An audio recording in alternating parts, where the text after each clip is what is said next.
शांति। बहुत सुंदर विषय हमें दिया गया है।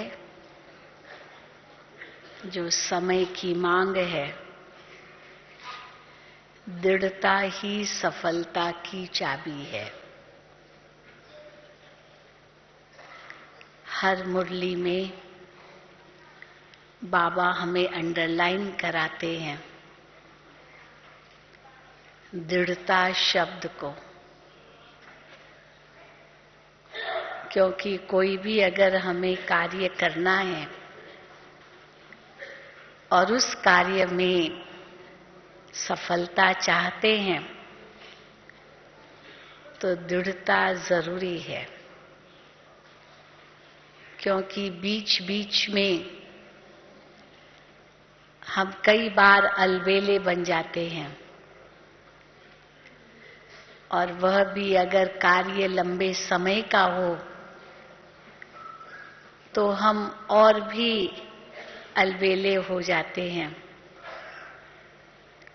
इसलिए बीच बीच में फिर से दृढ़ता को अंडरलाइन करना पड़ता है कि हमें करना ही है, ये होना ही है,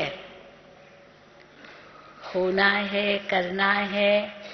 उसमें ही जब शब्द डालते हैं तो ये दृढ़ता का शब्द है। कुछ भी हो जाए, कितने भी विघ्न आए, कितनी भी समस्याएं आए, रुकावटें आए, बंधन आए, तकलीफें आए, लेकिन हमें करना ही है। इसको कहेंगे दृढ़ता।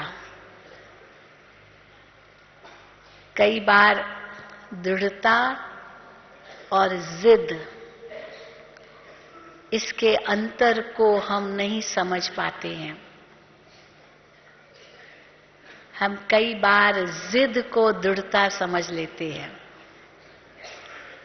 कोई मुझे कहे कि ये बात गलत है तुम्हारी, और मैं कहूं नहीं यही ठीक है।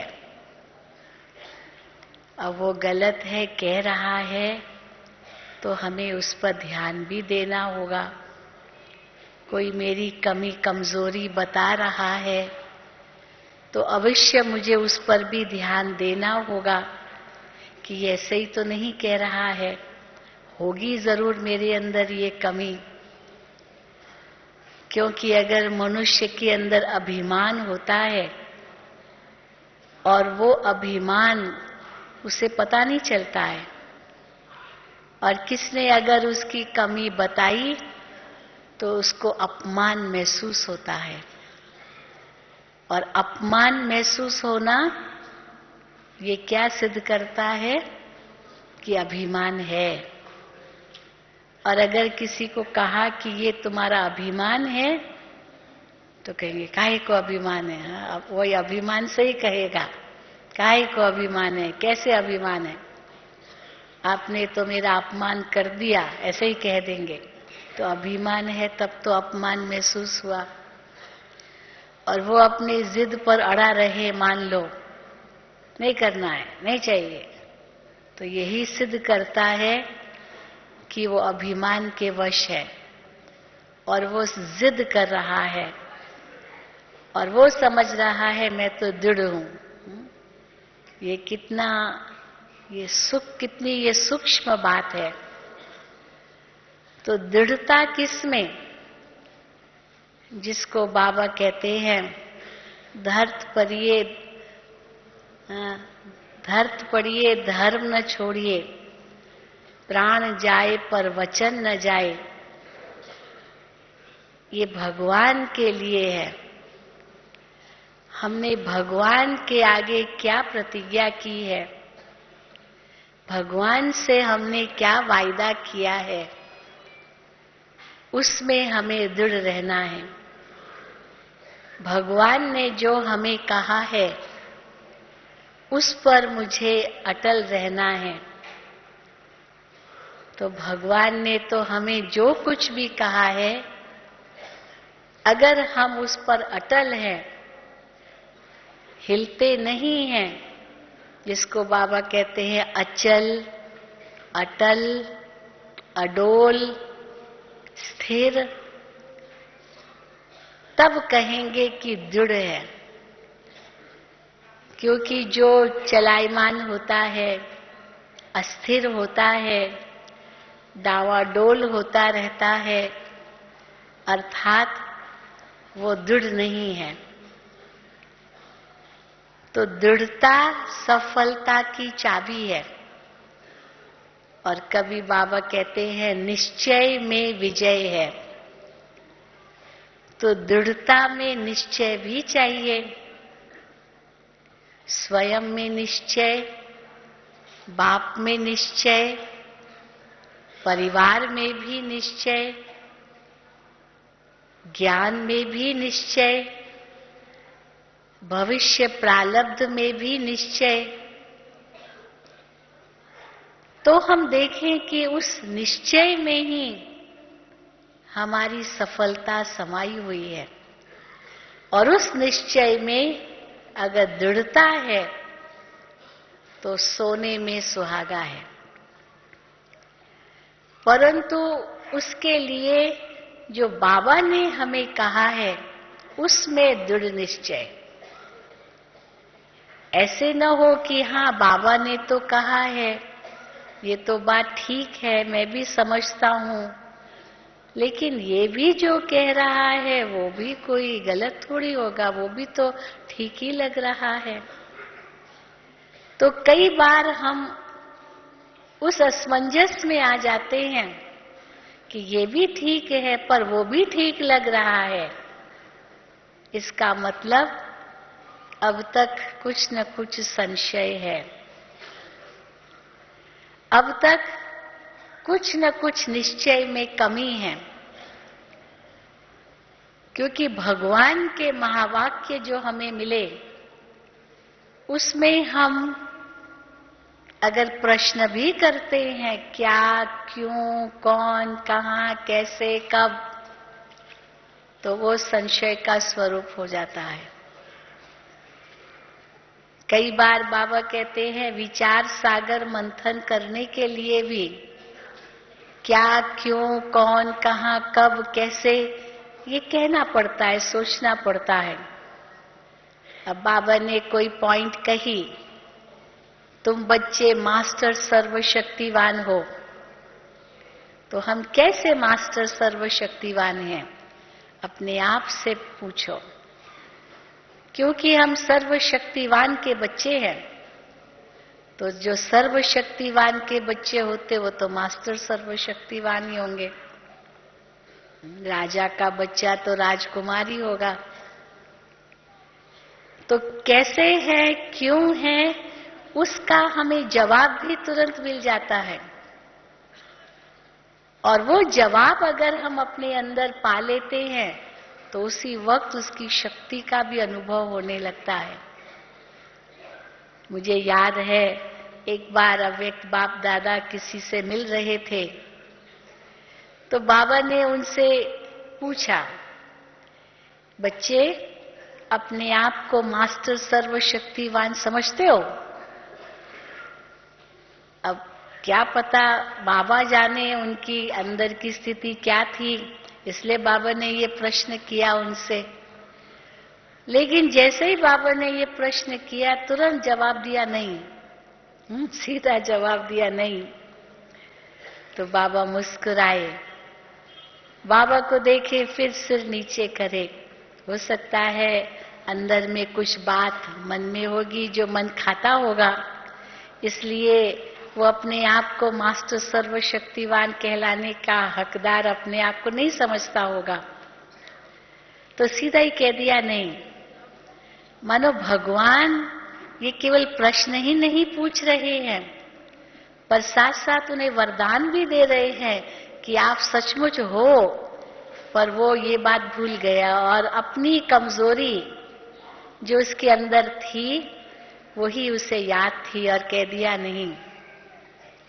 लेकिन बाबा ने कैसे तर्क देकर के उसको सिद्ध करा दिया कि तुम सचमुच हो। जब तो फिर बाबा ने कहा कि अच्छा आप कौन हो? तो कहा मैं आत्मा हूं। चलो उसमें तो निश्चय था उसको, मैं आत्मा हूं। फिर कहा आप किसकी संतान हो? तो उसने कहा मैं शिव बाबा की संतान हूं, बाप दादा की संतान हूं। फिर बाबा ने पूछा अच्छा शिव बाबा सर्वशक्तिवान है? बोला है। चलो वो भी निश्चय। हाँ, पहले आत्मा है ये निश्चय, फिर मैं शिव बाबा की संतान हूं ये भी निश्चय, फिर सर्वशक्तिवान है वो बाप, कहा वो भी है, माना वो भी निश्चय है। तो सर्वशक्तिवान बाप की आप संतान हो? कहा। तो अगर सर्वशक्तिवान बाप की संतान हो तो फिर आप तो मास्टर सर्वशक्तिवान नहीं हो? तो सीधा कह दिया हाँ। तुरंत कह दिया हाँ। तो बाबा ने उसको कितने प्रश्न दे करके उसको समझाया कि तुम वास्तव में हो। मुझे याद आता है जब मैं पहली बार विदेश जा रही थी, ये 1974 की बात है। बाबा ने हमें अफ्रीका भेजा सेवा अर्थ। वेदांती बहन जिन्होंने कल सवेरे भोग लगाया, वो तो इस समय भी अफ्रीका में ही सेवा कर रहे हैं, लेकिन सर्वप्रथम वेदांती बहन और मुझे, हम दोनों को बाबा ने, दादी जी ने अफ्रीका सेवा पर भेजा 74 में। तब कोई सेंटर नहीं था। तो जैसे हम बाबा के सामने आए दोनों, तो अब सोचो 74 की बात है, मानो 34 साल हो गए उसको। तो उस समय आयु भी तो छोटी थी। तो जैसे बाबा के सामने आए तो बाबा के आगे जो मेरे मन में शंका थी, माना थोड़ा बहुत अंदर में डर था, तो मैंने बाबा से पूछा कि बाबा आप हमें इतना दूर भेज रहे हो और वहां कुछ हो जाए तो पीछे कुछ विनाश हो जाए, कुछ हो जाए, यानी हमको इतना दूर भेज रहे हो। अभी तो दूर लगता ही नहीं है, ऐसे लगता है जैसे बस पास में गए और आए। लेकिन उस समय पहली बार जा रहे थे तो बाबा से ये पूछा, बाबा आप हमें इतना दूर भेज रहे हो तो कुछ हो जाए तो बाबा मुस्कुराए, हमारे भूलेपनी पर ही मुस्कुराया बाबा ने। और बाबा ने पूछा, जवाब देने की बजाय मेरे से पूछा, बच्ची आपको कौन भेज रहा है? तो मैंने कहा बाबा भेज रहा है। तो फिर जवाब हमारा, प्रश्न बाबा का, नहीं तो प्रश्न हम करते बाबा जवाब देते हैं, पर प्रश्न बाबा का। तो बाबा ने कहा कि अगर बाबा भेज रहा है तो फिर जिम्मेदार कौन? तो मैंने जवाब दिया बाबा। फिर बाबा ने कहा अगर बाबा जिम्मेदार है तो आपको क्यों सोच चल रहा है? सीधा ही प्रश्न हमारे ऊपर। तो सचमुच उस समय इतनी शक्ति का अनुभव हुआ बाबा से, जैसे दृष्टि ले रहे थे और ऐसे लगा जैसे बाबा ही भेज रहे और मैं संशय कर रही हूं कि कुछ हो जाएगा। कौन जिम्मेदार है? बाबा जिम्मेदार है ना। हम कोई अपने मनमत से तो नहीं जा रहे हैं, हम कोई अपनी इच्छा तो व्यक्त नहीं की, ये बाबा भेज रहा है। तो इसको हम कहेंगे कि कैसे निश्चय में विजय है, कैसे दृढ़ता सफलता की चाबी है। क्योंकि भगवान का वरदान मिल गया और उस वरदान के आधार पर हम चल रहे हैं तो सफलता क्यों नहीं मिलेगी। परंतु अगर ये संशय है कि पता नहीं सफलता मिलेगी नहीं मिलेगी, पता नहीं, इसका मतलब न खुद में निश्चय, न बाबा में निश्चय, न ड्रामा में निश्चय। पर बाबा ने ये हम बच्चों को वरदान दे ही दिया है, जैसे अर्जुन के लिए कहते हैं ना, अर्जुन के अंदर भी इतना संशय क्यों उठा? सब कुछ जानता था कि ये भगवान मुझे आदेश दे रहे हैं, लेकिन फिर भी संशय कितने उठे उसके अंदर? क्योंकि उसमें अंदर जो कमजोरी थी वो मोह की कमजोरी थी, और उस मोह के वशीभूत होकर के संशय कई उठे उसके अंदर। अगर हम गीता का सार भी देखें तो ये संशय और निश्चय की सारी बातें है गीता के अंदर भी। और जैसे ही उसको निश्चय पूरा हो गया, उसके बाद उसने अपनी तैयारी की और मान गया। तो अगर जैसे गीता का ही हम दृश्य देख ले, सोचे कि युद्ध का मैदान है और भगवान उसे कह रहे हैं कि हे अर्जुन युद्ध करो, आदेश मिला, श्रीमत मिली, और अर्जुन युद्ध के मैदान के बीच में अपने अस्त्र शस्त्र नीचे रख करके संशय कर रहा है कि मैं इन्हें क्यों मारूं? ये मेरे मामा, चाचा, काका, गुरु, गुसाई, मैं इन्हें मार डालूं, इनको खत्म कर दूं, ये तो बड़ा पाप होगा। अब भगवान कह रहा है, और वो ये न सोचकर कि भगवान कह रहा है, वो अपनी मनमत चला रहा है कि मैं कैसे मारूं, ये तो पाप होगा। इतने सब की मैं हत्या कर दूं, इन सबको मार डालूं। तो भगवान उनमें पहला निश्चय कौन सा बिठा रहा है कि हे अर्जुन, तुम वास्तव में किसी को मार नहीं सकते, क्योंकि आत्मा तो अजर अमर अविनाशी है। तो आत्मा का ज्ञान भगवान ने दिया, दूसरे अध्याय में पूरा आत्मा का ज्ञान है।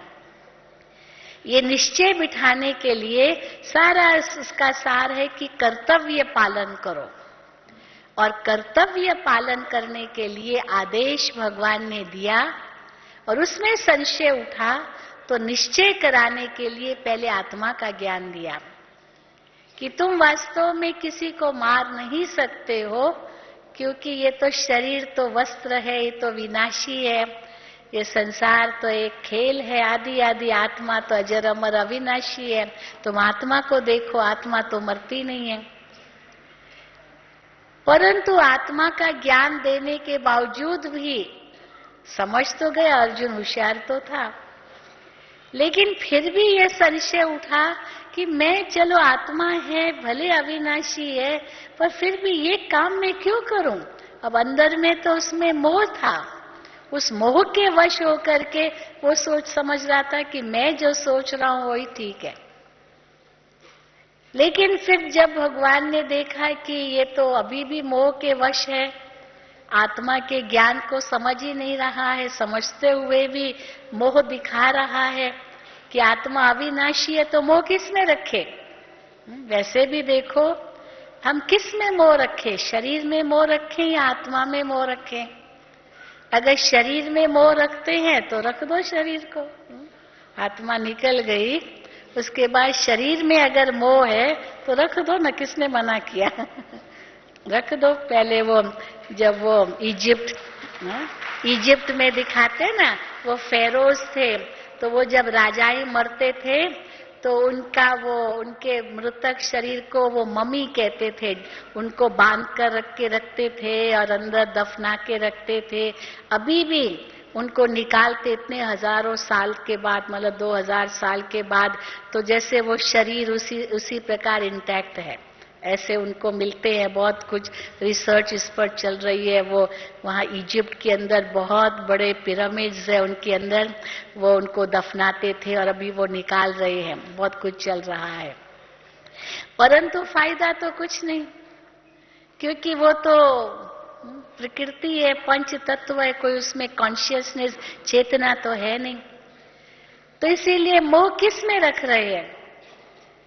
चलो अगर आत्मा में मोह रख रहे हैं तो आत्मा तो अविनाशी है, आत्मा में अविनाशी जो है उसमें मोह रखेंगे तो ठीक है, वो तो गई कहीं भी, तो उससे प्यार क्यों नहीं था? परंतु मोह रख करके दुखी होते हैं, ये तो अज्ञान हो जाएगा ना। फिर जब अर्जुन ये बात नहीं समझ रहा था तो फिर दूसरा तर्क भगवान ने दिया कि हे अर्जुन, देखो तुम कौन हो, पहचानो अपने आप को। चलो वो आत्मा है, वो नहीं समझ रहा है, चलो अपने आप को तो पहचानो। तुम क्षत्रिय हो, तुम कायर नहीं हो, तुम्हारा कर्तव्य है युद्ध करना। अगर तुम युद्ध से पीछे हटोगे तो कायर कहलाओगे। तुम्हारे आगे की जो पीढ़ियां होगी वो कहेंगे कि हमारे पूर्वज कायर थे, अगर नहीं करोगे। तो उस प्रकार से तर्क भगवान ने दिया और कहा उठो और अपना अस्त्र शस्त्र उठाओ, युद्ध करो, नहीं तो तुम कायर कहलाओगे, अपने कर्तव्य से आप विमुख हो रहे हो। तो कर्तव्य परायणता का भी ज्ञान भगवान ने दिया। इसीलिए हम कहते हैं ना, गीता वास्तव में कर्तव्य बोध कराती है। हर एक का अपना अपना कर्तव्य क्या है। परंतु अर्जुन कहे ठीक है, मेरा कर्तव्य है, परंतु मैं क्यों मारूं और जरूरत क्या है? यानी फिर भी वही तर्क दे रहा है। फिर तीसरी बात भगवान ने उसको क्या कही, हे अर्जुन देखो ये सब मरे ही पड़े हैं। देखो, उनको साक्षात्कार करा दिया कि इनका भविष्य निश्चित है, ये सब मरे पड़े हैं, इनकी मौत निश्चित है।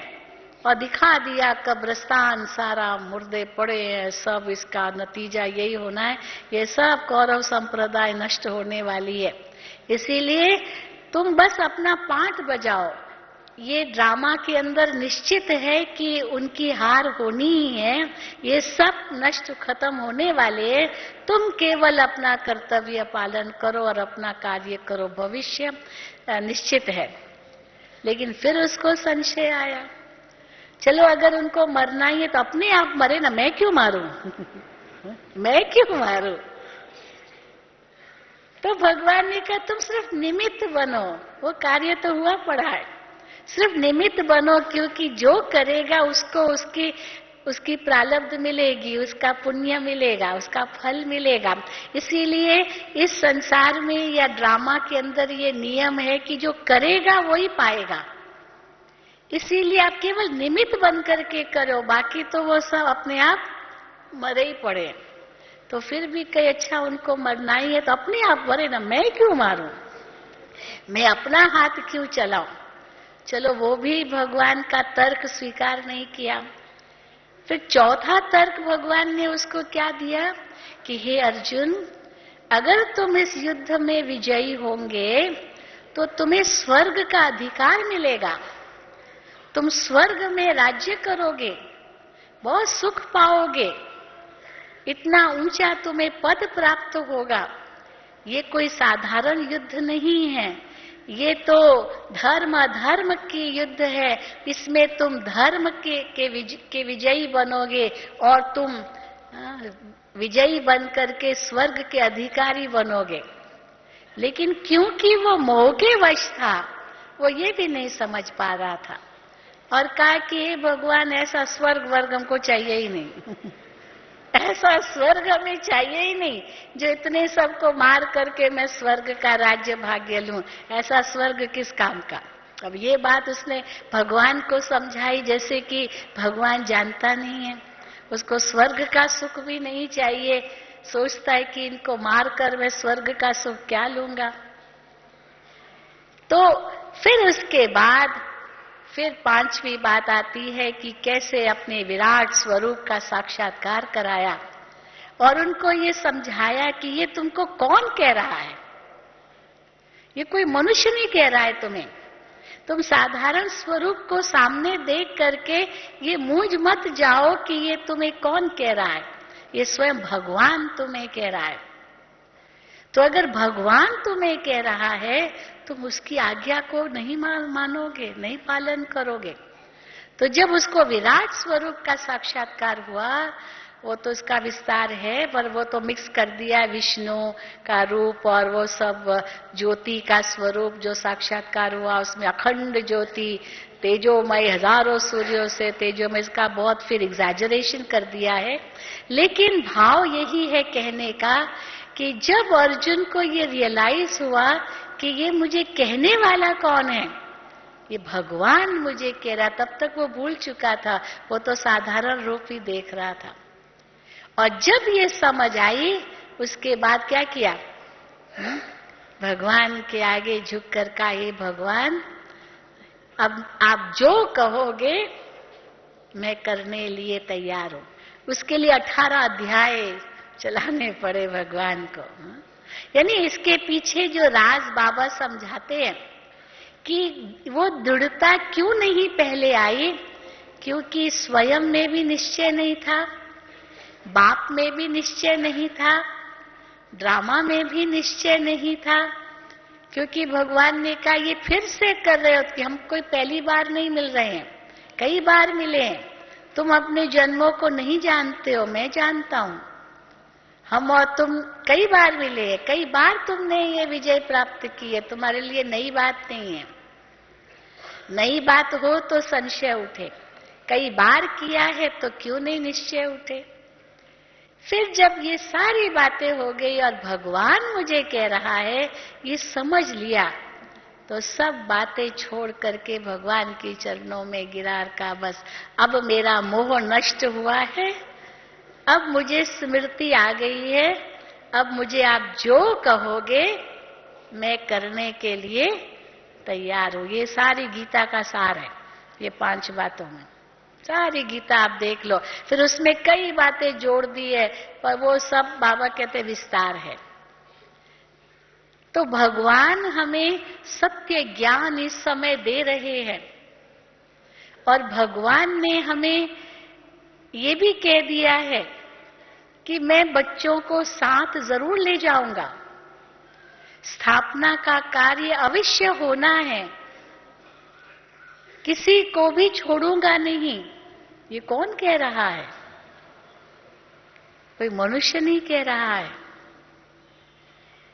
स्वयं सर्वशक्तिवान परमात्मा हम आत्माओं को कह रहे हैं। अचानक का खेल भी होगा, एवर रेडी भी रहना है।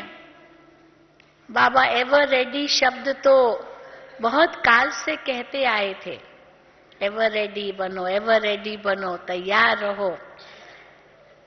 बच्चे बाबा से केवल डेट पूछते हैं, बाबा कहते हैं बस तुम रेडी रहो, एवर रेडी रहो, सदा तैयार रहो, डेट मत पूछो। अभी भी हो सकता है आप मोए मर गई दुनिया, वो भी तो है ना, अचानक हार्ट फेल हो जाता है, गए, पूरा हुआ पाठ। तो इसीलिए एवर रेडी हमें रहना है, हमें संपूर्ण भी बनना है। आजकल तो बाबा ने परसों बाबा ने तो हमें यहाँ तक कह दिया कि संपूर्ण बन करके ही साथ चलना है, बाबा जो कह रहे हैं। और संपूर्ण बनना ही है, ये दृढ़ता हमें अपने अंदर धारण करनी है। और 1 साल बाबा ने और दे दिया, बढ़ा दिया, एक्सटेंड कर दिया है। मानो ये ग्रेस टाइम हमें मिल रहा है। जैसे कोई बच्चा थोड़ा कमजोर है, उसके एग्जाम्स है पर थोड़ा कमजोर है, तो कहेंगे अच्छा और आपको 8 दिन दे रहे हैं और पढ़ाई करो, समय को एक्सटेंड कर रहे हैं। तो बाबा भी कहते हैं समय को एक्सटेंड कर रहे हैं ताकि बच्चे तैयार हो जाए। पहले बाबा एवर रेडी कहते थे, फिर एवर रेडी के साथ अचानक शब्द जोड़ा, जो अभी काफी समय से बाबा अचानक अचानक शब्द कहते हैं। फिर अभी तीसरा भी शब्द जोड़ दिया, कौन सा? बहुत काल। क्योंकि कई बच्चे सोचते हैं कि हम अंत में तैयार हो जाएंगे, भले अचानक भी होगा ना, हम तैयार हो जाएंगे, समझते हैं कि हाँ इतनी शक्ति है हमारे में, पर उससे भी नहीं चलेगा। एक तो हो नहीं सकेंगे, ये तो बाबा ने कहा है, परंतु उसके लिए बहुत काल का भी अभ्यास चाहिए। वो समय का भी जो बहुत काल का अभ्यास होगा तो बहुत काल की प्राप्ति होगी। ये भी हमारे आगे एक चैलेंज है। ये नहीं कि अंत में तैयार हो जाएंगे, हम तो बहुत होशियार है, हो जाएंगे। जैसे कई विद्यार्थी होते हैं ना, वो बहुत होशियार होते हैं, उनको ज्यादा पढ़ना नहीं पड़ता है, बस थोड़ा सा पढ़ते हैं, जितना पढ़ते तुरंत याद रह जाता है, बहुत इंटेलिजेंट होते हैं। कई बेचारे कमजोर होते हैं तो बहुत समय उनको पढ़ना पड़ता है, याद करना पड़ता है। होशियार जो होते हैं इतना नहीं करना पड़ता, एक ही बार पढ़ा याद रह जाता है। इंटेलिजेंट होते हैं तो वो समझते कोई बात नहीं, मैं पास हो जाऊंगा, मैं तैयार हो जाऊंगा। लास्ट में एक दिन पहले पढ़ लेते हैं और अगले दिन बहुत अच्छा पेपर देते हैं। परंतु इसमें तो वो भी नहीं है कि हम लास्ट में ही पढ़े और हम पास हो जाएं, क्योंकि 1 सेकंड का ही पेपर होगा और 1 सेकंड का ही पेपर होगा, और वो पेपर भी बाबा ने आउट कर ही दिया है। नष्टो मोहा स्मृति लब्धा, यही पेपर होगा, यही क्वेश्चन होगा कि उस समय और कोई याद न रहे सिवाय बाबा के, और किसी की भी याद न हो। लेकिन वो अनुभूति के लिए बहुत काल का अभ्यास चाहिए। ये वो नहीं पेपर है जो रट लिया और रट करके बस लिख लिया, वो नहीं पेपर होगा। ये रिटन पेपर नहीं है, ये प्रैक्टिकल पेपर होगा। और प्रैक्टिकल पेपर के लिए बहुत काल का अभ्यास जरूरी है, क्योंकि उस समय बहुत सी बातें ऐसे आएगी जो हम फेल हो सकते हैं और वही हमें धोखा देंगी। इसीलिए बाबा माया को भी बार बार याद करते रहते हैं कि माया भी इस चाबी के पीछे है। दृढ़ता की चाबी के पीछे माया भी लगी हुई है। कभी बाबा कहते हैं मेरा बाबा, ये भी चाबी है। तो जो चाबी बाबा कहते हैं, ये चाबी को गुमाओ नहीं, गंवाओ नहीं, क्योंकि माया इसके पीछे लगी हुई है। माया पीछे लगी हुई है माना ये मेरी जो कमजोरी होगी, माया उसी को ही पकड़ेगी। जैसे चोर होता है, वो कैसे घुसता है? जहां भूल से भी दरवाजा खुला रह गया, खिड़की खुली रह गई, वेंटिलेटर खुला रह गया, चोर वहीं से घुस आता है। और चोर की नजर किस पर रहती है? चोर की नजर किस पर रहती है? 2 चीजों पर रहती है। एक तो संपत्ति पर नजर रहती है कि धन कहाँ रखा है, तिजोरी कहाँ है, क्या है, चाबी कहाँ है।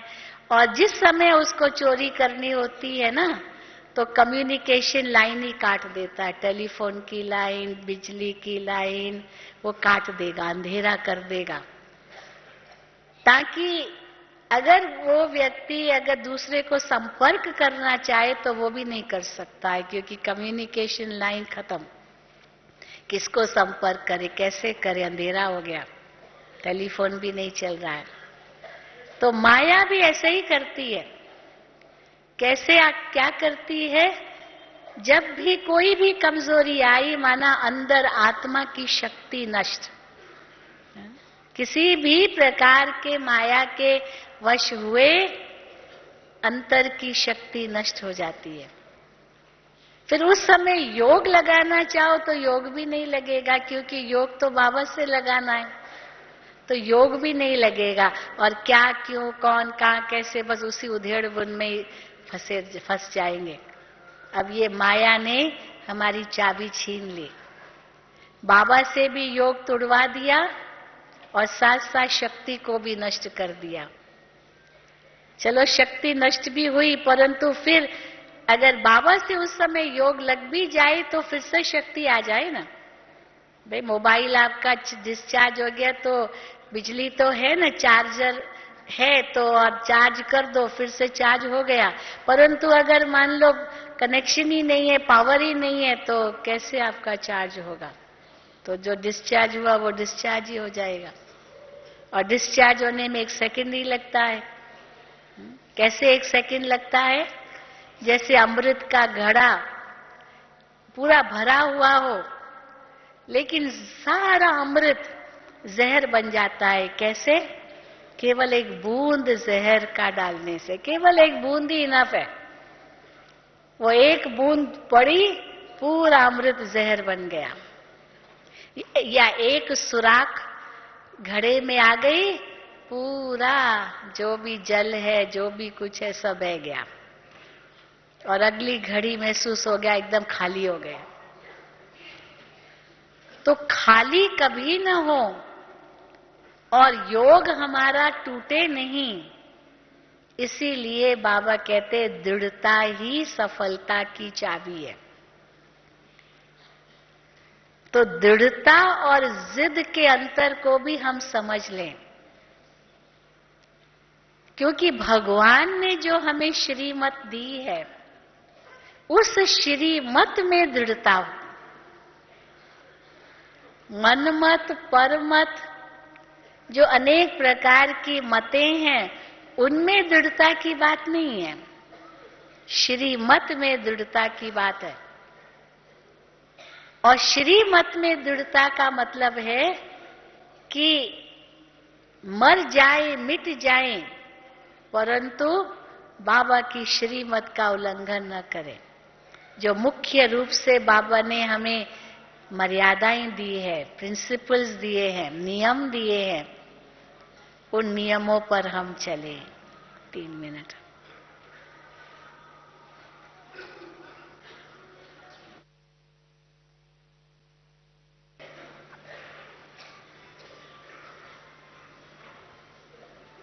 तो दृढ़ता कैसे लाएंगे, सार रूप में अभी हम समझें और फिर हम सभी योग करेंगे 8 बजे तक। जो बाबा ने परसों बहुत सुंदर शब्दों में मुरली में कहा कि जब भी संकल्प करो तो उस समय पहले ये सोचो, ये ब्रह्मा बाबा के संकल्प हो सकते हैं। अगर ये ब्रह्मा बाबा के संकल्प नहीं होंगे तो मुझे भी नहीं करने हैं।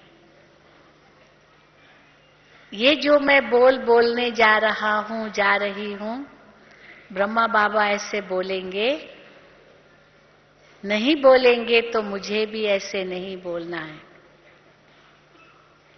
ये जो मैं कर्म करने जा रहा हूं, ब्रह्मा बाबा ऐसे कर्म करेंगे, नहीं करेंगे तो मुझे भी नहीं करना है।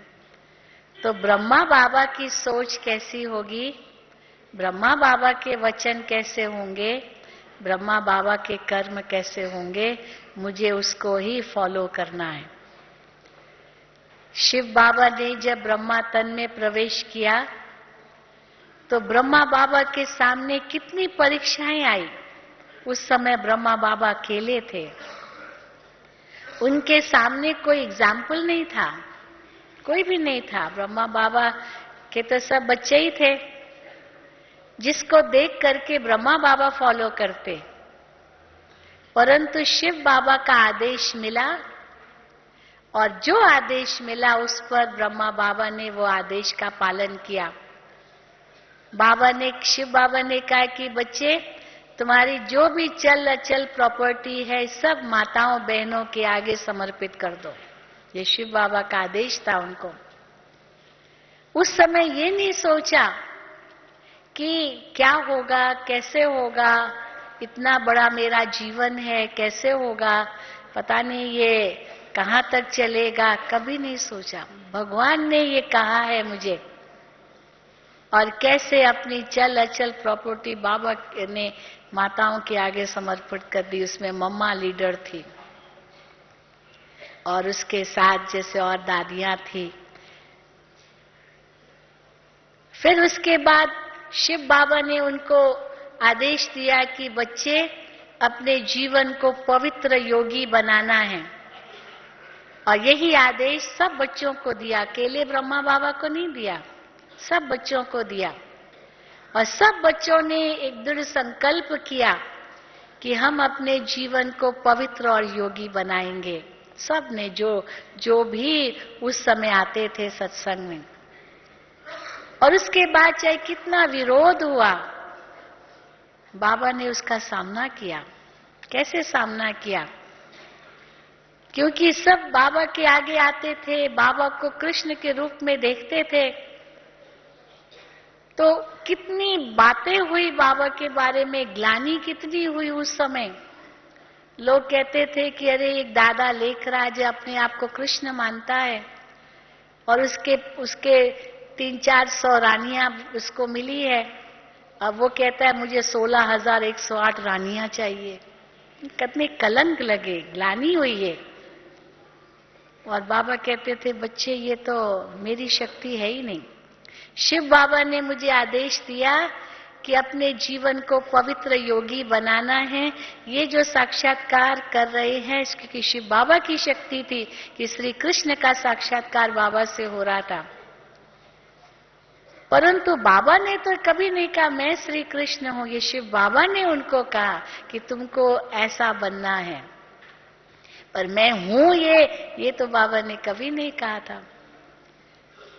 तो लोग इतना ही ग्लानि करने लगे, पर उस समय बाबा एक बल एक भरोसे पर थे। ये शिव बाबा का आदेश है, मुझे तो सब बच्चों को पवित्र योगी बनाना है। तो जब बाबा को लोग कहते थे अच्छा ठीक है आप पवित्र योगी बनते हो, पर ये छोटी छोटी कन्याओं को क्यों कह रहे हो? ये तो भी कुमारियां हैं, यंग हैं, अभी तो दुनिया इन्होंने कहाँ देखी। आप तो 60 वर्ष के हो गए, बूढ़े हो गए, चलो वानप्रस्थ अवस्था, ये तो जवान है। तो बाबा कहते थे ये मैं थोड़ी कह रहा हूं, ये मेरी शक्ति नहीं है, ये भगवान की शक्ति काम कर रही है। उसने ये आदेश दिया है, मुझे भी ये आदेश मिला तो मैंने भी इसका पालन करना शुरू किया। मुझे भी क्या पता था, मैं भी तो आपकी तरह ही गृहस्थी था। तो आदेश मिला और पालन करना शुरू किया। धरत पड़िए, धर्म न छोड़िए, कुछ भी हो जाए वो प्रतिज्ञा का हमें पालन करना ही है। ये इतना दृढ़ संकल्प था बाबा के अंदर और उसी के आधार से इतने आगे बढ़े। फिर जब 14 साल तपस्या की तो और गुलजार दादी को ये साक्षात्कार हुआ अव्यक्त ब्रह्मा का। पहले तो ये पता नहीं था कि यही ब्रह्मा स्व्यक्त ब्रह्मा बनेगा, लेकिन गुलजार दादी को ये साक्षात्कार सर्वप्रथम सूक्ष्म वतन का हुआ कि यही ब्रह्मा कैसे असंपूर्ण ब्रह्मा बनता है।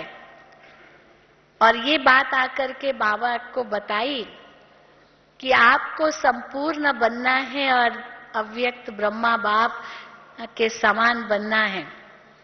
तब ब्रह्मा बाबा में ये दृढ़ता आई कि मुझे संपूर्ण बनना है, मुझे संपूर्ण बनना है। पर संपूर्णता का संकल्प बाबा ने कर लिया उसी वक्त, जिस समय बाबा को पता चला मेरा संपूर्ण स्वरूप वतन में है। और गुलजार दादी ने वो संपूर्ण स्वरूप देखा साक्षात्कार में और आकर के बाबा को बताया। तो तब से बाबा को ये दृढ़ संकल्प था बनना ही है, कुछ भी हो जाए। बीच बीच में बाबा दादी गुलजार को कहते थे जाओ बच्ची वतन में जाओ और देख कर आओ कि मैं उस संपूर्ण स्वरूप के कितना निकट पहुंचा हूं। और दादी आके बताती थी कितना निकट पहुंचे हैं। तो और बाबा अपनी तपस्या को पावरफुल बनाते रहे। तो मैं आत्मा भी क्या करूं, हर एक अपने आप से पूछे। समस्याएं आएंगी, विघ्न आएंगे, ये नहीं कि नहीं आएंगे। अनेक जन्मों के हिसाब किताब हैं, न जाने कितने कर्मों के हिसाब किताब हमने जोड़े होंगे, वो सब सामने आएंगे। 63 जन्मों के हिसाब किताब है मेरे सिर पर, एक जन्म का नहीं। कई लोग कहते हैं ना इस जन्म में तो मैंने किसी को दुख दिया ही नहीं है। पर लोग मुझे क्यों दुख देते हैं? दुनिया में अज्ञान काल में बहुत बोलते हैं हमने इस जन्म में तो किसी को भी दुख नहीं दिया, परंतु बहन जी दुनिया वाले हमको बहुत दुख देते हैं, बहुत दुख देते हैं। पर ये क्यों ऐसे समझ इस जन्म में दुख नहीं दिया है और वो दुख दे रहे? पता नहीं कौन से जन्म का कर्मों का हिसाब किताब होगा, एक जन्म का थोड़ी है। पर दूसरी तरफ बाबा ये भी कहते हैं कि वो दुख उठाते क्यों हो, लेते क्यों हो? ये तो मन की स्थिति है, दुख न लो। कोई जबरदस्ती आपको दुख तो दे नहीं सकता है। कोई भी जबरदस्ती दुख नहीं दे सकता किसी को भी। हम मन में सोच लेते हैं तब दुखी हो जाते हैं कि इसने मुझे दुख दिया, ये कहा, ये किया। वो चीज, वो सिचुएशन, वो परिस्थिति कोई दुख नहीं देती, वो बात कोई दुख नहीं देती, वो तो जड़ चीज है। ये तो मन की स्थिति है कि उससे दुख ले लिया हमने। और दुख न लो तो कौन दुख देगा? कई लोग फिर इस प्रकार के हैं। दूसरी सोच क्या है कि बहन जी हम किसी को दुख नहीं देते, फलाने को हमने कभी दुख नहीं दिया, लेकिन वो व्यक्ति सदा ऐसे ही समझता कि मैं उसको दुख दे रहा हूं। ऐसे भी कई कहते हैं। मेरे अंदर में उसके प्रति कितनी अच्छी भावना है, मैं तो सत्यवादी हूं, मैं तो बहुत अच्छा उनके प्रति सोचता हूं, पर वो मेरे प्रति ऐसे ही सोचता है। अब वो अगर मेरे प्रति ऐसे सोचता, वो उसका कर्म। आप क्यों सोचते हो सकता है उसके अंदर अनुमान है, वहम है, शक है, क्योंकि ये अनुमान, वहम, शक की भी तो बीमारी है ना, बहुत बड़ी बीमारी है। अनुमान लगाना, वहम करना, शक करना, हर छोटी छोटी बात में शक करना, ये कईयों की बीमारी है। वो कहते हैं ना, दिल्ली में एक लुकमान हकीम रहता था।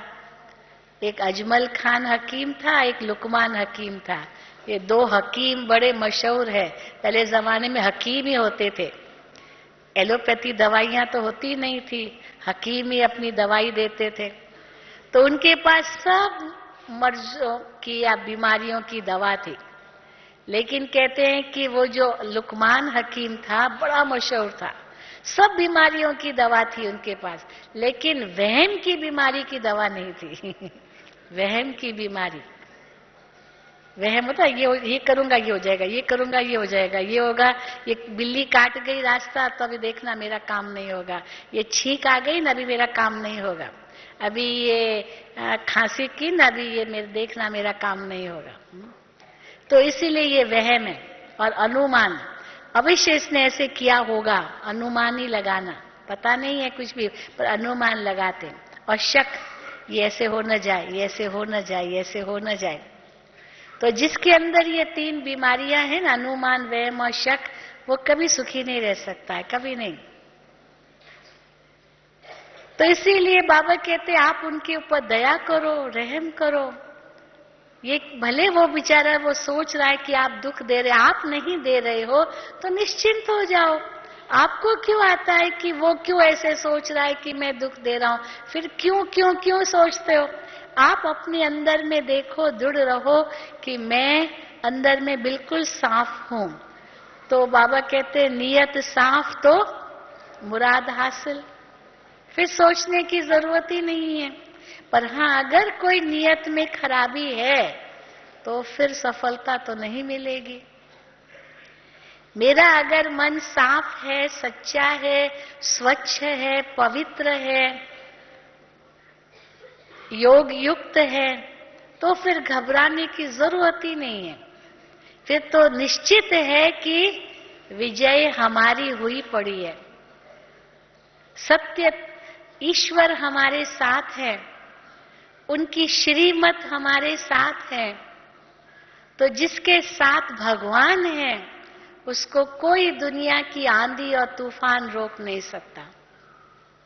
ये केवल कहने तक नहीं है कि जिसका साथी है भगवान उसको क्या रोकेगा आंधी और तूफान। यही हम लोगों का वायदा है ना, यही हम लोगों का नारा है। तो भगवान मेरा साथी है। बाबा ने ये भी परसों कहा कि बाबा को यूज करो, कहो दिल से, सच्चे दिल से मेरा बाबा, और देखो कैसे बाबा की उस समय मदद मिलती है। ये हो नहीं सकता कि मदद न मिले, ये भी निश्चय है। उस समय वो दृढ़ता आ जाए, मेरा बाबा, और वो दिल से निकले, सच्चे दिल से, केवल दिमाग से नहीं। बाबा अंतर बताते, एक है दिमाग से याद करना, एक है दिल से याद करना, एक है दिमाग से ज्ञान देना, एक है दिल से ज्ञान देना। बड़ा अंतर है दोनों में। जो दिमाग से ज्ञान देते हैं वो तर्क से ज्ञान देता है, इसके बाद ये, इसके बाद ये, इसके बाद ये, वो तर्क यूज करेगा और उस अनुसार बड़ा सिस्टमैटिक उसका भाषण होगा, बहुत सिस्टमैटिक। और लोग कहेंगे वाह वाह वाह, बहुत अच्छा सुनाया, बहुत अच्छा सुनाया। हाँ, बड़े बड़े शब्द यूज किए, बड़ा तर्क दिया, बहुत सुंदर रूप से वो मुहावरे, कविताएं, गीत, कहावतें, कहानियां, ये सब जोड़ते गए तो बड़ा अच्छा ये कनरस हो जाता है। पर ये दिमाग का है, ये दिल का नहीं है। दिल से जो निकलता है वो दिल को तीर लगता है, और जो दिमाग से निकलता है वो दिमाग को तीर लगता है, फिर वो निकल भी जाता है। एक कान से गया, दूसरे कान से निकल गया। पर अगर दिल में लगा तो घायल कर देता है ना? दिल में तो घायल कर देगा ना। तो बाबा भी कहते हैं ये दिल से कहो, और दिल से तब कह सकेंगे जब इतनी दृढ़ता होगी, और दृढ़ता तब होगी जब निश्चय होगा। उसी नशे से कहेंगे। अगर हमारे अंदर ही वो नशा नहीं है, क्योंकि निश्चय की भी कमी है, पता नहीं मैं ठीक बोल रहा हूं या नहीं बोल रहा हूं, तो अपने अंदर ही वो निश्चय और नशे की कमी होगी तो वो दृढ़ता आएगी नहीं। हम कई बार दादियों को देखते हैं, दादी जानकी कई बार कहती है भाई मुझे आप लोगों की तरह भाषण करना नहीं आता है, सीधा बोलती है, बहुत प्यार से कहती है। आप लोग भाषण करने वाले हो, कितना अच्छा अच्छा भाषण करते हो, मुझे तो भाषण करना नहीं आता है। तो एक के बाद एक पॉइंट, दूसरी पॉइंट, तीसरी पॉइंट, उसी प्रकार राइमिंग ऐसे मिलता जाए। आप लोग ही कर सकते हो, बस मैं तो भाषणा देती हूँ। पर दादी जानकी भले वो उस रूप से बड़े बड़े शब्दों का भाषण न करती है, पर वो भाषणा ही सबको चाहिए, भाषण किसको चाहिए? कई बार बाबा कहते भाषण करना और बासन मांजना, बर्तन मांजना, वो भी तो आवाज होता है ना, बर्तन मांजते हैं, आवाज ही तो होता है ना। चलो बर्तन साफ होता है, तो ये भी केवल वाणी है, वाचा है, वो अधिक सफलता नहीं देगी। बाबा ने परसों भी मुरली में यही कहा, बहुत अच्छा भाषण कर लिया तो समझेंगे हाँ मैं तो बहुत अच्छा वक्ता हूं, पर उसका अगर अभिमान चढ़ गया तो अभिमान ही तो फिर गिराएगा। पर जो दिल से सेवा करता है, दिल माना सच्चाई से सेवा करता है, लगन से सेवा करता है, नाम मान शान के से अलग है, केवल बाबा उसको बुद्धि में है, वो अगर सेवा है तो वो सच्ची सफलता दिलाएगा। और अंत में तो यही सफलता का आधार होगा, क्योंकि भाषण सुनने वाले भी कोई नहीं होंगे, कहीं आ जा भी नहीं सकेंगे, केवल मनसा द्वारा ही हमें सेवा करनी होगी। और उसके लिए हमको अपनी स्थिति उतनी ऊंची बनानी है। तो दृढ़ता अंदर में रखिए, अंदर में ये लगन लगाइए कि इस लगन में ही हमें मगन होना है। इन आंखों में और कुछ दिखाई न दे, बाकी निमित्त मात्र हम कर रहे हैं, ये भी थोड़े समय का खेल है, परंतु वो भी बाबा के आदेश अनुसार कर रहे हैं। और न्यारे प्यारे होकर के रहें, न मेरा न तेरा इसमें फंसे, बीच में बाबा को जरूर रखें, तो देखो हमारे हर कदम में सफलता समाई हुई है। ऐसे है ना? ठीक है, हाँ, सफलता है ना सभी के, हर कदम में सफलता समाई हुई है। इसी निश्चय के आधार से सदा आगे बढ़ते रहे तो देखिए, अगर इस छोटे से जीवन में कदम कदम में सफलता है तो भविष्य तो सफल हो ही गया। ओम शांति, ओम शांति, ओम शांति। अभी हम सब 15 मिनट 8 बजे तक योग अभ्यास करेंगे। अभी सभी अंदर में अपने आप को देखें, जांच करें। कि मेरी स्थिति बाप समान कितनी बनी है।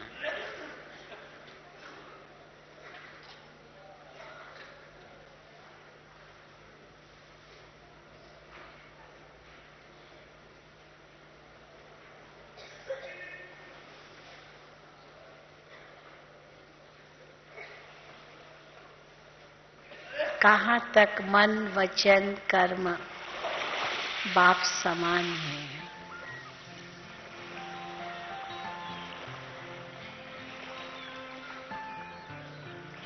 मैं कहाँ तक न्यारा और प्यारा हूँ।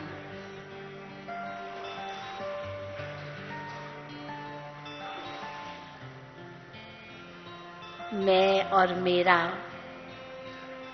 तू और तेरा से न्यारा हूँ।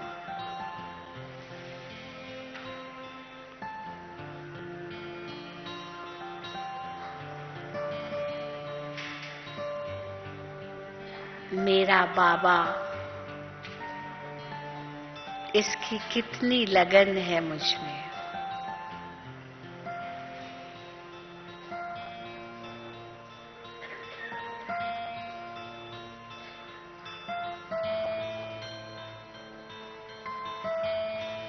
बाबा के सिवाय और कुछ भी दिखाई न दे,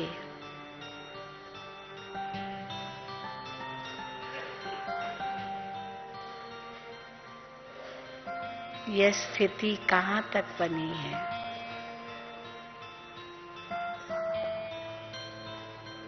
किसी अन्य में आंख न डूबे।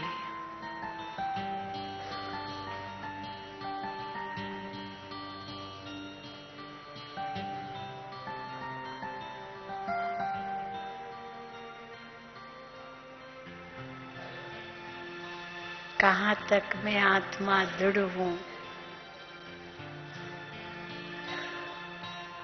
अपने नियमों में, मर्यादाओं में।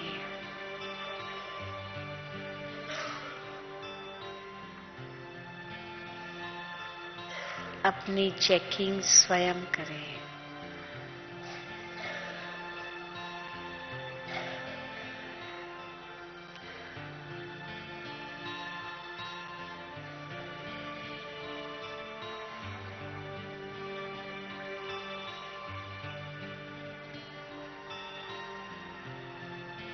एक सेकंड में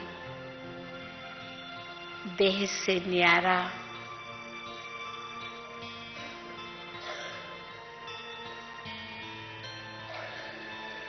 एक सेकंड में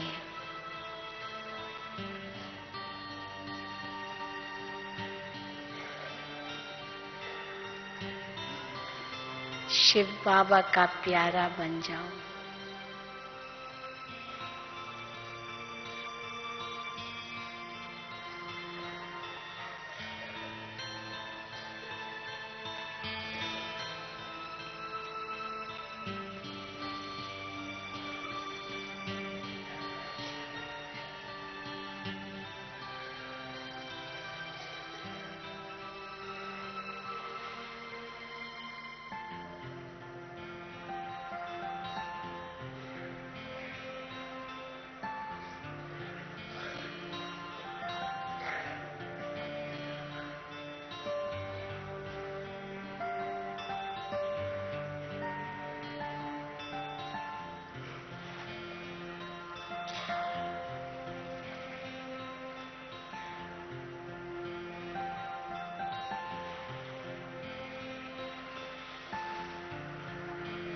बाबा कहते हैं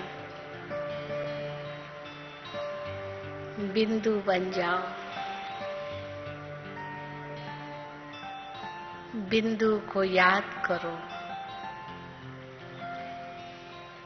और बिंदु लगाओ।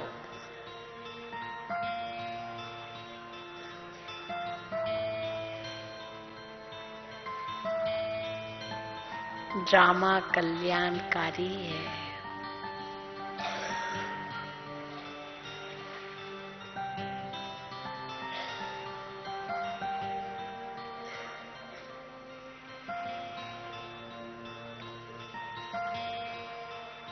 जो कुछ होता है उसमें कल्याण ही समाया हुआ है।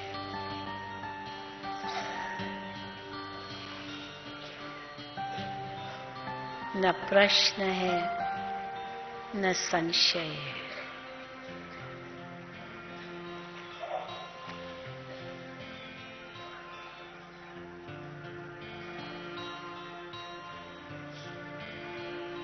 हमारी विजय निश्चित है।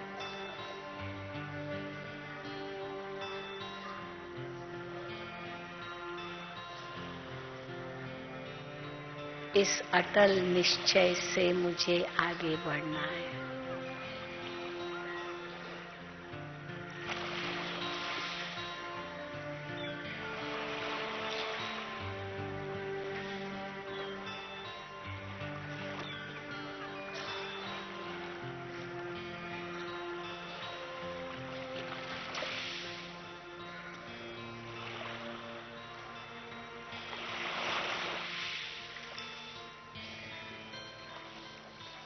मेरे सर्व संबंध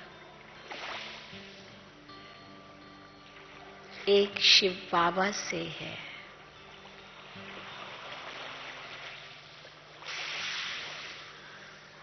वही मेरा सर्वस्व है।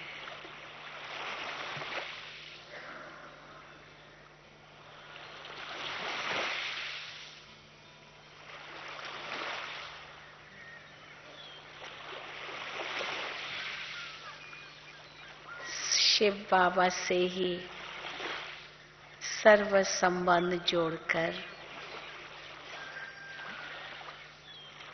मैं आत्मा धन्य हो गई।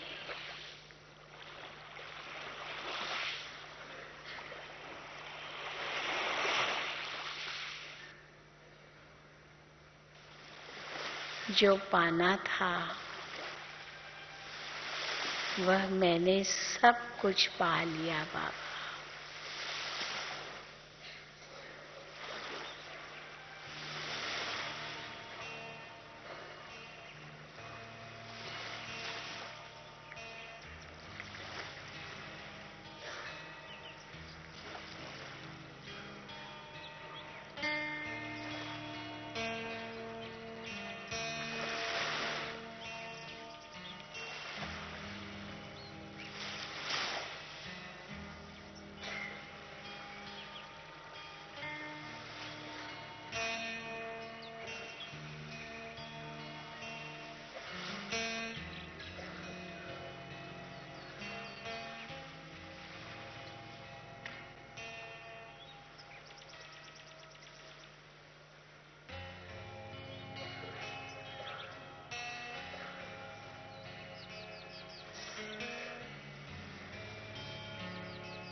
मुझको तेरा प्यार मिला, मैं खुश नसीब हूँ बाबा, मुझको